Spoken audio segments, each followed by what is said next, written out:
오늘 디모데전서 4장 말씀을 통해서 말씀을 깨닫는 지혜와 응답받는 기도의 은총이 우리에게 넘치게 될 줄로 믿습니다. 우린 지금 디모데전서를 보고 있는데요. 이제 오늘부터 후반부로 들어가게 됩니다. 어제까지 우리가 디모데전서 1, 2, 3장을 봤어요. 1장에서는 은혜와 평강, 거기에 하나 더 긍휼이 필요하다고 그랬죠. 목회자에게는 긍휼이 필요하다. 이 말은 하나님의 일을 하는 사람은 나 같은 죄인을 긍휼히 여겨주신 하나님을 인식해야 된다는 거죠.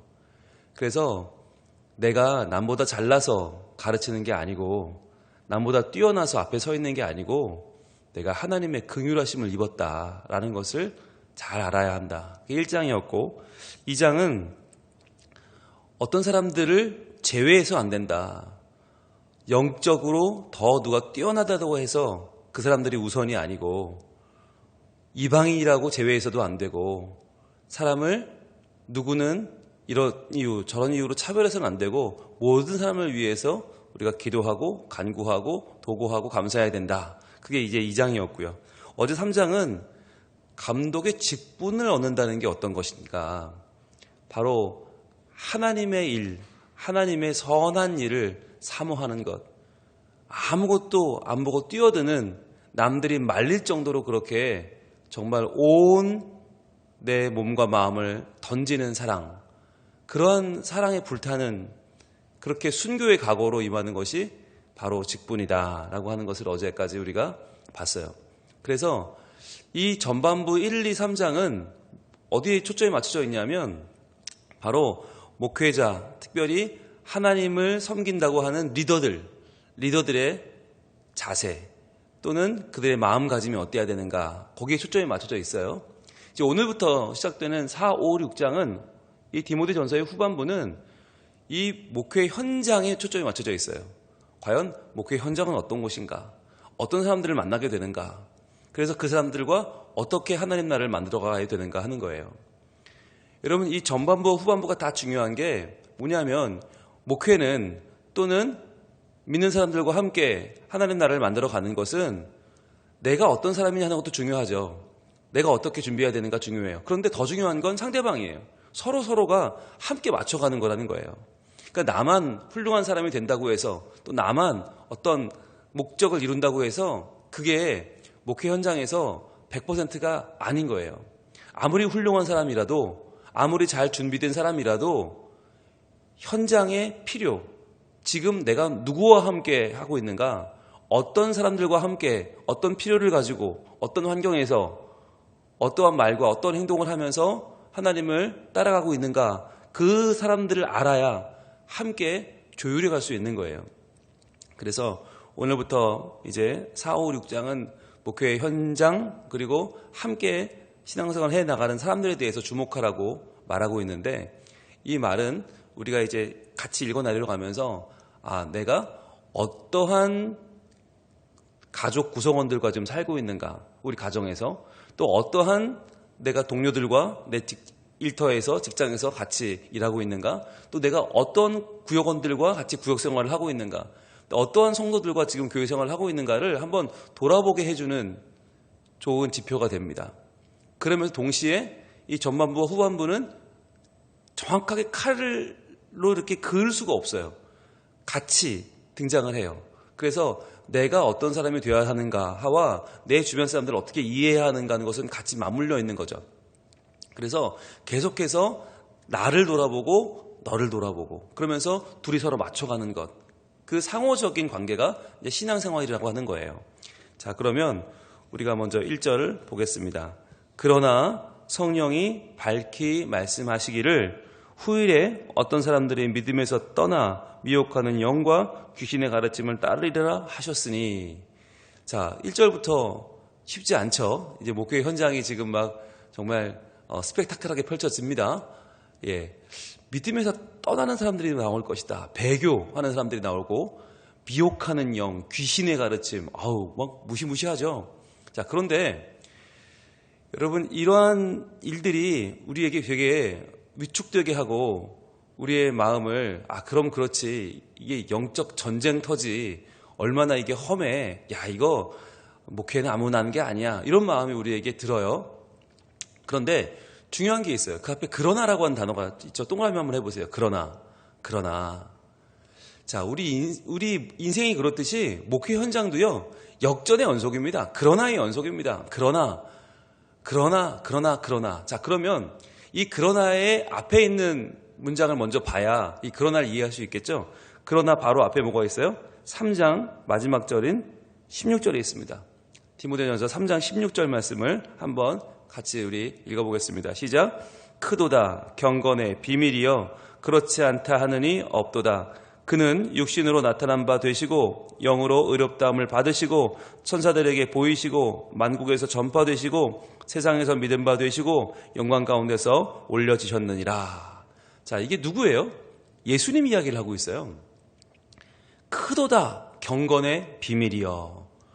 우리의 경건, 과연 목회자 또는 하나님을 의지하고 믿는 하나님의 자녀, 리더들이 경건을 유지할 수 있는 그 비밀, 놀라운 신비는 누구냐? 예수 그리스도인데 그렇지 않다 하는 이가 없을 정도로 너무나 선명한 거죠. 분명한 거죠. 육신으로 나타나셨고 영으로 의롭다 하심 받으셨고 천사들에게 보이셨고 만국에 전파되시고 세상에서 믿음 받으시고 영광 가운데 올려지신 예수님을 찬양해요.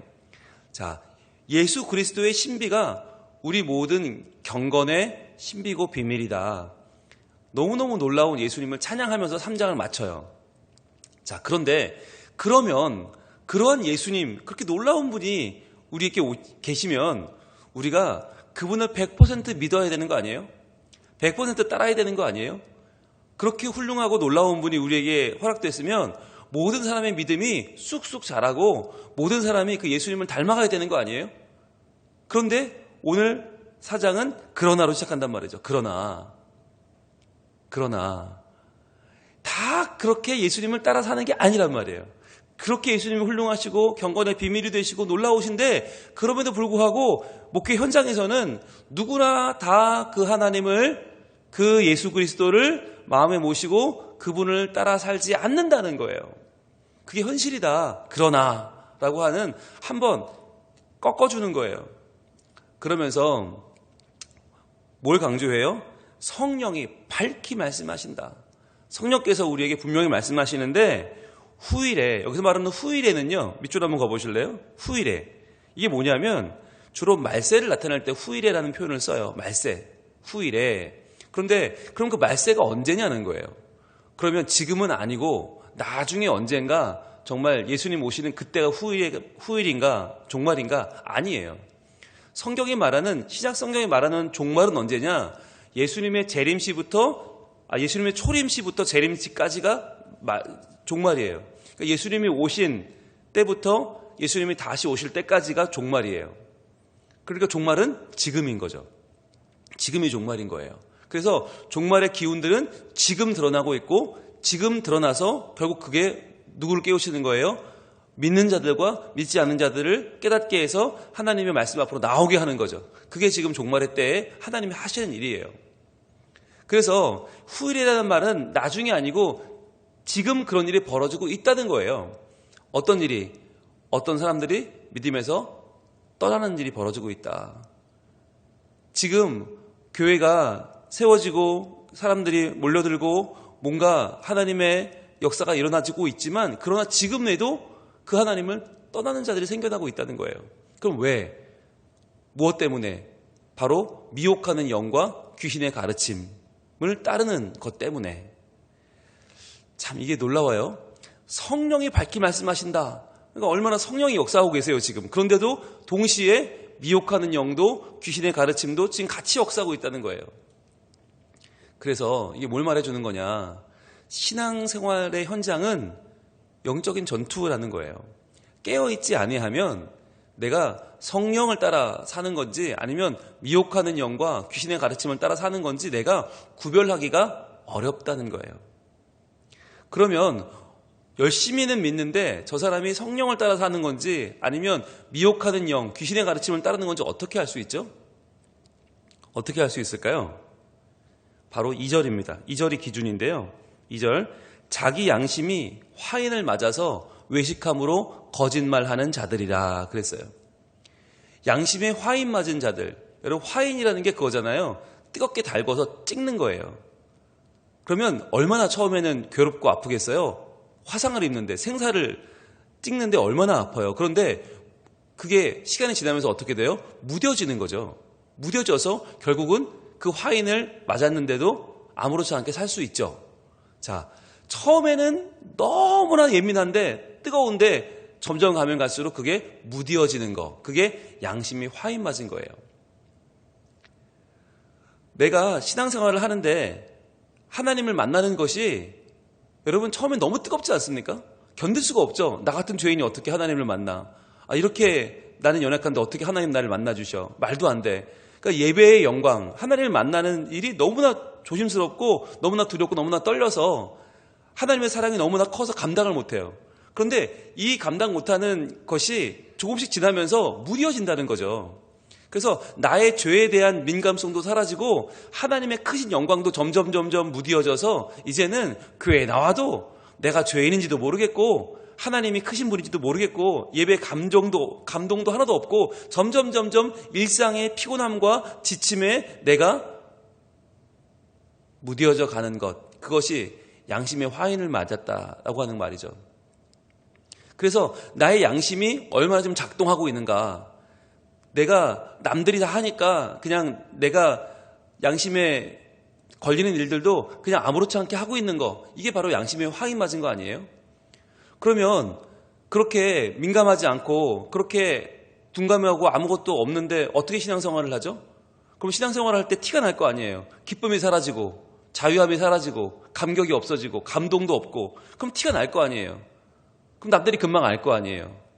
그럼 또 우리가 부끄럽고 그때부터 교회 나오는 게 쉽지 않겠죠. 그래서 우리가 뭘 가동시키나? 외식이라고 하는 걸 가동시켜요.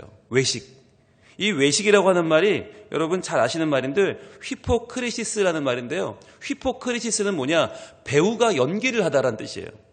휘포크리시스는 배우가 연기를 한다. 즉 가면을 쓰고 가면 무도회처럼 연기를 하는 거예요. 그러니까 배우가 얼굴에 경건함에 가면을 쓰면 경건한 사람처럼 보여요. 그래서 인자한 사람의 가면을 쓰면 인자한 사람처럼 보여요. 여러분, 배우들이 연기하는 거 얼마나 대단합니까?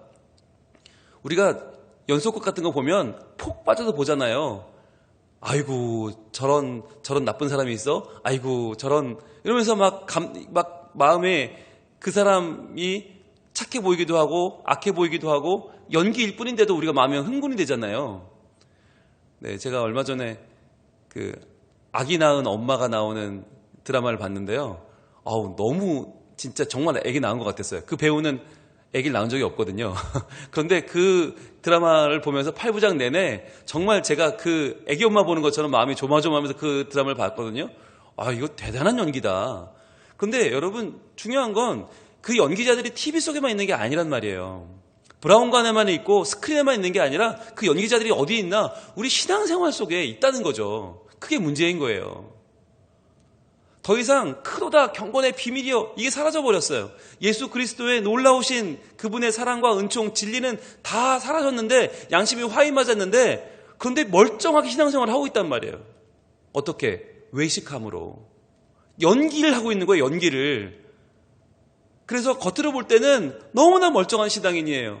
너무너무 신앙생활 잘하고 너무너무 인자하고 너무너무 진리를 깨닫는 것 같고 남들이 보면 존경스럽고, 그런데 속으로는 골마 터지고 있는 거예요. 아무것도 없어. 텅 비어 있어. 그런데 겉으로도 멀쩡하게 보여야 돼. 그러니까 외식하니까 얼마나 이게 힘들겠어요. 아닌데 짠해서 연기를 하려니 얼마나 힘들겠어요. 여러분, 이러한 모습들이 지금 이게 무슨 서신이라고요? 목회 서신이잖아요. 목회 서신. 목회자들에게 이런 모습이 제일 많아요. 왜냐? 목회자들은 남들이 뭔가 기대하는 게 있거든요. 저분들은 다를 것이다. 우리와는 다를 거야.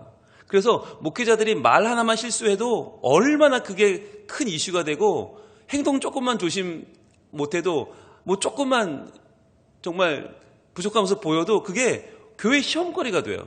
그러다 보니까 목사님들은 마치 나는 항상 아무렇지 않은 것처럼, 난 늘 행복한 것처럼, 나는 늘 지금 충만한 것처럼 그렇게 연기를 하는 게 몸에 배어버려요. 자기도 모르게. 이게 큰 문제죠. 여러분, 목사님들이 연기를 하고 있다, 배우처럼 가장하고 있다, 외식하고 있다. 여러분, 이게 아무 문제도 아닌 겁니까? 목사님들은 당연히 그런 겁니까? 여러분, 그렇지 않아요. 여러분, 목사가 연기를 하는데 연기로 하나님의 사랑을 이야기하고 연기로 하나님 말씀을 증거하고 마치 배우가 대사를 읊듯이 그렇게 설교하고 내용은 하나도 없는데 겉으로만 번드르르 하고, 여러분, 잘못된 거 아니에요? 그런데 그렇다면 목사님들의 외식과 가장이 문제라면 과연 성도들은요? 성도들이 그 말씀에 아멘을 하고 고개를 끄덕이고 받아 적고 그렇지 하는 그것이 만약에 연기라면 여러분 얼마나 불행합니까? 목사는 강단에서 연기하고 아닌데 하나도 기쁘지 않은데 신앙생활에 매우 기쁜 척, 천국의 삶을 사는 척, 하나님 안에서 기쁨과 자유를 누리는 척 연기하며 설교하고, 그걸 듣는 성도들은 자기도 하나도 안 기쁜데, 하나도 은혜가 안 되는데, 하나도 지금 사는데 힘이 하나도 없는데 억지로 짜내면서 내가 그래도 장로니까, 권사니까, 집사니까, 내가 교회 오래 다녔으니까 어떻게든 내가 잘 괜찮은 척 해야지 버텨나가는 신앙이라면 얼마나 불행해요. 정말 불행한 거 아니에요? 괜찮은 척 예배 나오고, 괜찮은 척 기도하고, 괜찮은 척 목회하고, 괜찮은 척 설교하고, 여러분, 이게 서로 불행해지는 길이에요. 이건 너무너무 불행한 거예요. 그래서 이걸 어떻게 이 말씀을 우리가 받아야 되는가? 이러한 영적인 탈진과 영적인 가장무도회가 2000년 전에 에베소부터 있었다는 거예요. 아니에요. 2000년 전 에베소부터, 이러한 디모데 시절부터 이런 일이 있었다는 거예요. 너무나 흔하게. 여러분, 지금 여기서 말하는 이 이단과 이 수많은 미혹하는 영과 악한 길로 가는 사람들의 이야기는 교회 바깥 이야기가 아니에요. 교회 안에 들어와 있는 사람들 이야기예요. 여러분, 가장 무서운 이단은 신천지가 아니에요. 가장 무서운 이단은 통일교도 아니에요. 그런 사람들은 차라리 티가 나요. 우리가 조심하면 되고 조심할 수 있어요. 뭐 신천지를 구별하는 10가지 이런 거 우리 이미 충분히 알고 있어요. 그런데 정말 무서운 이단은 뭐냐면 교회 안에, 내 안에 들어와 있는 이단이에요. 목사 안에 들어와 있는 이단, 성도 안에 들어와 있는 이단, 외식하는 거. 더 이상 기쁨도 감격도 없는데 억지로 짜내서 그런 척하고 살아가는 거. 그러면서 그게 정상인 것처럼 양심에 화인 맞아서 둔감해져서 하나님의 감격이 없는 것을 당연하게 여기며 살고 있는 거. 그게 여러분 가장 무서운 이단이에요. 왜냐하면 그건 티가 안 나거든요. 멀쩡해 보이거든요. 그래서 시간이 지나면 점점점 죽어가는 거예요. 자, 그러면 그러한 자들이 교회 안에서 묵으면 어떻게 되나? 어떤 모습이 나오나? 3절입니다. 혼인을 금하고 어떤 음식물은 먹지 말라고 할 터이나. 자, 이렇게 등장을 한다는 거예요. 혼인을 금한다? 어떤 음식물은 먹지 말라고 한다? 여러분, 이게 뭐예요? 이게 왜 이런 말을 하죠? 이게 여러분, 이 당시에 믿음이 가장 좋다는 사람들이 하던 말이었어요. 이 에베소에서 믿음이 제일 좋다는, 제일 경건하다는, 제일 신비하다는 사람들이 하는 말이 뭐였냐? 야, 혼인은 하면 안 돼. 왜? 결혼하면 하나님을 사랑할 수 없어. 왜? 하나님을 사랑하는 건 영으로 사랑해야 돼. 하나님은 영적인 분이야. 여러분, 얼마나 이 말이 듣기 좋은 말이에요? 얼마나 대단해 보여요? 얼마나 거룩해 보여요? 하나님은 영적인 분이니까 우리 영으로 하나님 사랑하려면 육은 사랑하면 안 된다. 육적으로는 혼인도 하면 안 되고 정절을 지키면서 하나님 한 분만 사랑해야 된다. 굉장히 멋있어 보이지 않으세요? 여러분, 지금 천주교 사제님들이 결혼을 안 해요. 신부님들이 결혼을 안 해요. 또는 불교의 승려들이 결혼 안 해요. 그래서 사람들은 신부님이나 승려들을 보면 뭔가 검소하고 뭔가 소탈하고 그러면서 뭔가 거룩해 보인다. 이렇게 사람들이 봐요. 근데 개신교 목사들은 결혼을 하거든요. 결혼해서 애도 낳고 살림을 살아요. 그러니까 뭔가 신비감이 떨어지는 거예요. 뭔가 세속적인 것 같고 뭔가 우리랑 비슷한 것 같고 별거 아닌 것 같고 그래서 신부나 승려들은 굉장히 존경하는데 그래서 그분들이 한마디 하면 베스트셀러가 되고 뭐 그분들이 굉장히 사람들의 주목을 받는데 목사님들은 별로 이미지가 좋지 않아요. 저나 나나 다 비슷한데 이렇게 보시는 것 같아요. 여러분 그게 이 당시에 혼인을 금하던 사람들의 생각이에요. 이걸 뭐라고 하는가 하면 영지주의라고 해요. 영지주의는 영만 중요한 거예요. 지식만 중요한 거예요. 영적인 지식이 중요하고 내 육신의 삶은 아무것도 아니다. 그러니까 영은 중요하고 육은 더럽다. 이게 그 당시에 극단적인 이원론이에요. 그러다 보니까 음식도 먹지 말라고 하는 거예요. 왜? 음식은 내 몸을 위한 거 아니냐. 그러니까 영적인 지식만 추구해야지 왜 음식을 먹냐? 음식도 먹지 마. 그래서 극단적인 금욕주의를 가는 거죠. 극단적인 금욕주의. 결혼도 하지 말고 먹지도 말고 그러면 사람들이 우와 저분들은 정말 거룩한 것 같아요. 아우 저분들은 결혼도 안 하고 저분들은 음식도 정말 다 안 드시고 어떤 조금만 먹고 굉장히 거룩해 보여요. 그러면서 높여주는 거예요. 근데 여러분 그게 맞나요? 그게 맞나요? 여러분 그러면서 교회 안에 잘못된 가짜 가식 외식함이 넘치는 거죠. 그래서 특정한 것을 쫓아야만 따라야만 뭔가 경건해 보이고 뭔가 그 모습 아닌 것들은 세속적이고 더러워 보이고 그러면서 뭔가 특별한 것만 이렇게 살아야만 거룩하다라고 하는 것을 자꾸만 몰아가는 거. 그게 영지주의 이단이고 그게 오늘날 우리 속에 들어와 있는 이단이에요. 자, 그런데요. 여러분 1절에 그러나는 여기서 또 나타납니다. 또 뒤집힙니다. 상황은 또 바뀝니다. 왜? 하나님은 그러한 우리의 연약함과 이런 부족한 모습을 그냥 보고 있지 않으세요. 그래서 3절 하반절을 보시면 터이 나 하고 바뀌죠. 터이 나 혼인을 금하고 음식물은 먹지 말라고 할 터이 나 그렇지만 그러나 사람들은 또 어떻게 하나님의 사람들은 어떻게 반응하는가? 음식물은 하나님이 지으신 바니 믿는 자들과 진리를 아는 자들이 감사함으로 받을 것이니라. 혼인은 말할 것도 없고 음식도 우리 몸을 위하는 이 음식도 어떤 거예요? 하나님이 지으신 건데? 아니 하나님이 지으신 건데 지들이 뭔데 하나님이 지으신 음식을 탓해? 아니 지들이 뭔데 하나님이 정하신 결혼에 대해서 하나님이 남녀로 만나게 하신 이 결혼의 문제를 지들이 뭔데 옳다 그르다 해? 말이 돼? 그러면서 믿는 자와 진리를 아는 자들이 감사함으로 받을 거라는 거예요. 여러분 이게 신앙생활의 묘미예요. 신앙생활을 하다 보면 어떤 사람들이 엉뚱한 소리를 자꾸 해요. 마치 거룩해 보이는 것처럼. 그러면서 이건 안 되고 저건 안 되고 이것만 해야 되고 그럼 사람들이 따라가는 것처럼 보여요. 그런데 주류 즉 하나님의 진리의 말씀을 알고 믿고 훈련된 사람들 그들은요 믿는 자들과 진리를 아는 자들 즉 하나님의 말씀으로 하나님을 따라가는 자들은요 무슨 소리를 하는 거야 지금 하나님이 얼마나 선하신데 하나님이 지으신 걸 가지고 뭐라고 하는 거야 그러면서 감사함으로 받는다는 거예요. 그래서 교회가 흔들림 없이 하나님의 거룩한 뜻을 알아가고 따라가고 세워갈 수 있는 거예요. 그래서 어느 교회나 엉뚱한 거 얘기하면서 굉장히 영적인 척하는 사람들이 있습니다. 그런데 그 사람들 말이 잘 안 먹혀요.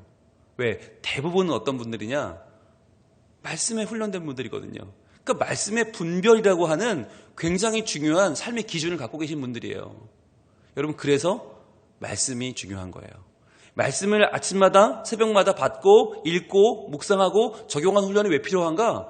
그래야만 남들이 하는 저 말이 진짜 성경적인 말인지 아니면 자기에게서 나온 헛된 말인지를 구별할 수 있는 거예요. 저 사람이 정말 신앙이 있어서 저 말을 하는 건지 아니면 연기하는 건지 저 설교자가 지금 깨닫고 말하는 건지 아니면 그러는 척하면서 말하는 건지를 구별할 줄 아는 눈이 생긴다니까요. 그게 기도를 많이 생기는 게 아니고요. 하나님의 말씀을 받아 그 말씀이 기준이 되어서 그 말씀으로 하나하나 분별해 나가는 거예요. 그래서 여러분, 말씀이 중요하고요. 말씀이 우리를 믿는 자와 진리를 아는 자들이 되게 하는 것이죠. 자, 그래서 하나님은 어떤 분이신가? 4절입니다. 하나님께서 지으신 모든 것이 선함에 감사함으로 받으면 버릴 것이 없나니. 얼마나 귀한 말씀입니까? 여러분, 하나님이 지으신 모든 것이 선해요. 남녀도 선하고 결혼도 선하고 가정도 선하고 교회도 선하고 일터도 선하고 모든 게 선해요. 하나님이 지으셨으니까. 그런데 혼인을 금하는 자들은 사실은요, 혼인을 금하는 게 아니에요. 뭘 금하는 건가요? 하나님 섬기는 걸 금하는 거예요. 하나님이 잘못 지었다는 거예요. 남녀가 왜 서로를 향한 사랑과 욕정이 있어? 몸의 것은 다 더러운 것인데 육신의 것을 하나님 잘못 만드셨네? 하나님을 욕하는 거란 말이에요. 그리고 먹을 것을 이건 먹으면 안 되고 저건 먹으면 되고 구별하는 것 자체가 뭐냐? 하나님이 잘못 창조했다. 이건 안 만들었어야 되는데 만들었다. 그러니까 하나님을 욕하는 거예요. 여러분, 이게 어디로 갈까요? 결국에는 하나님을 끌어내리고 내가 하나님 들은 자리로 올라가는 거예요. 하나님이 만드신 혼인을 금한다는 것 자체가 내가 하나님보다 높다는 거예요. 내가 하나님보다 더 뛰어나다. 내가 하나님보다 똑똑하다. 그래서 여러분, 교만한 사람들은요, 남의 머리 꼭대기 위에 올라가 앉으려고 하거든요. 그게 뭐냐면 내가 하나님이 되려고 하는 거예요. 그게 가장 무서운 죄예요. 그래서 여러분, 하나님 말씀을 떠나서 내 주인이 되려고 하는 사람을 조심하세요. 하나님 말씀으로 나를 깨우치려는 게 아니라 말씀 없이 자기 생각을 고집하면서 자기 말대로 하라는 사람, 여러분 제일 피해야 돼요. 그 사람에게 도망치세요. 그 사람에게 내 머리 꼭대기를 내어주지 마세요. 그게 내가 가장 불행해지는 길이에요. 누구도 나를 통제할 수 없어요. 누구도 나를 이래라 저래라 할 수 없어요. 오직 하나님의 말씀만이 나를 깨닫게 하고 나를 알게 하고 나를 살게 하는 거예요. 그래서 여러분, 오늘의 결론은 5절인데요. 같이 한번 읽어볼게요. 시작. 하나님의 말씀과 기도로 거룩하여짐이라. 아멘. 이미 모든 것이 하나님이 지으신 거니까 다 선하죠. 다 선해요. 감사함으로 받으면 버릴 것이 없어요. 그런데 그냥 선하고 버릴 것이 없는 정도가 아니라 이제는 모든 것이 거룩한 것으로 바뀌어요. 결혼도 거룩한 것이고 가정도 거룩해질 수 있고 먹는 것까지 거룩해요. 그러니까 여러분, 음식 하나, 내가 오늘 먹는 밥과 반찬과 국과 이 모든 게 다 간식까지 거룩해질 수 있다면 우리의 삶에 과연 버릴 게 뭐가 있다는 말입니까? 아무것도 없어요. 다 너무나 중요해요. 그런데 모든 것이 거룩해지려면 두 가지가 필요한데, 하나는 객관적인 기준, 하나님의 말씀입니다. 객관적인 기준은 하나님의 말씀으로 우리가 내 모든 걸 비추어 볼 수 있어야 되죠. 두 번째는 뭐냐? 주관적인 기준이 또 있어요. 그게 바로 기도입니다.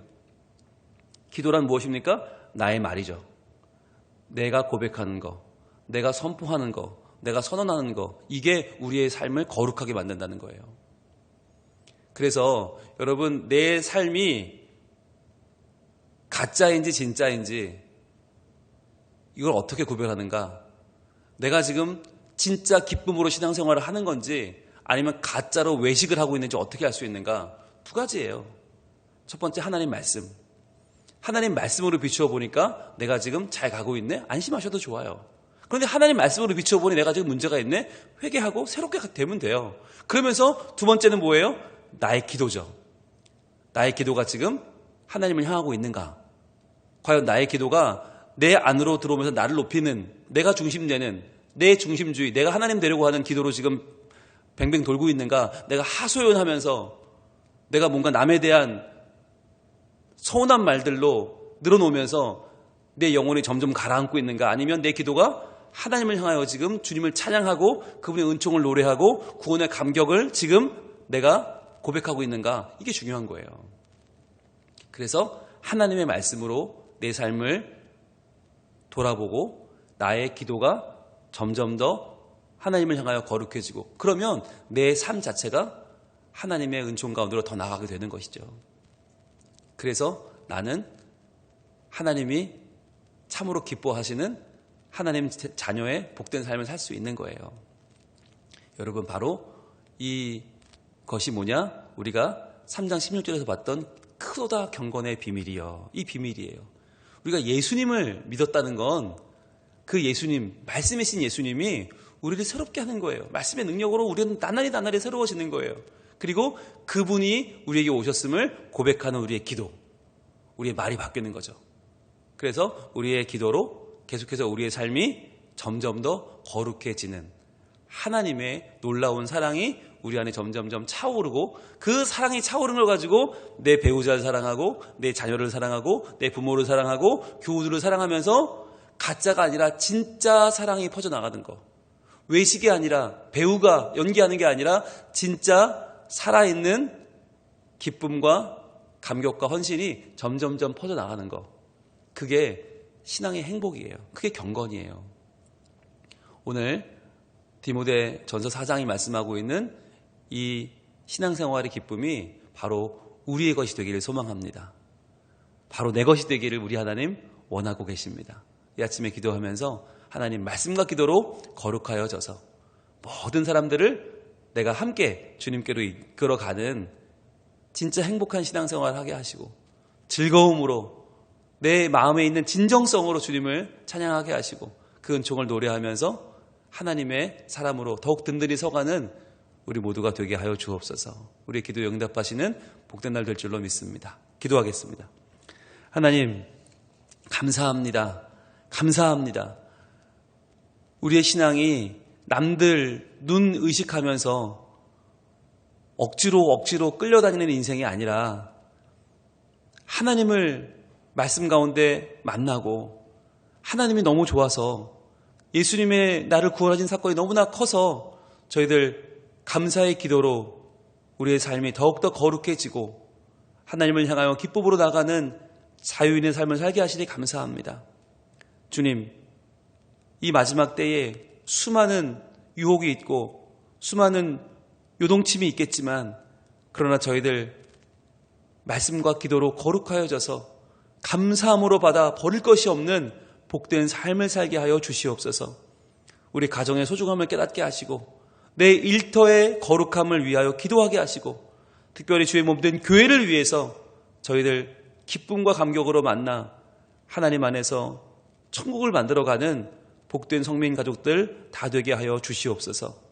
설교하는 설교자부터 설교를 듣는 모든 성도까지 누구도 짜내는, 가짜로 연기하는 자가 없게 하여 주시고, 있는 그대로의 사랑과 감사와 찬양이 우리 입에서 고백되어 말씀과 기도로 모두가 거룩해지고 하나님 나라를 향해서 함께 걸어가는 멋진 동역이 이루어지는 우리 성민교회 되게 하여 주시옵소서. 주여, 내일은 주일입니다. 감염병의 위험 가운데 있지만 저희들 하나님 앞에 나와 예배하는 일에 부족함이 없게 하시고 잘 준비하여서 큰 은혜 받고 주님을 높여드리는 감격의 잔치가 되게 하여 주시옵소서. 지금 우리 다음 세대들 비대면으로 나오지 못하고 있는데 그 아이들이 온라인으로 예배할 때 은혜 주시고 하나님이 한 명 한 명 찾아가셔서 말씀과 기도로 거룩해지는 우리의 자녀들 되게 하여 주시옵소서. 예수님 이름으로 기도합니다. 아멘.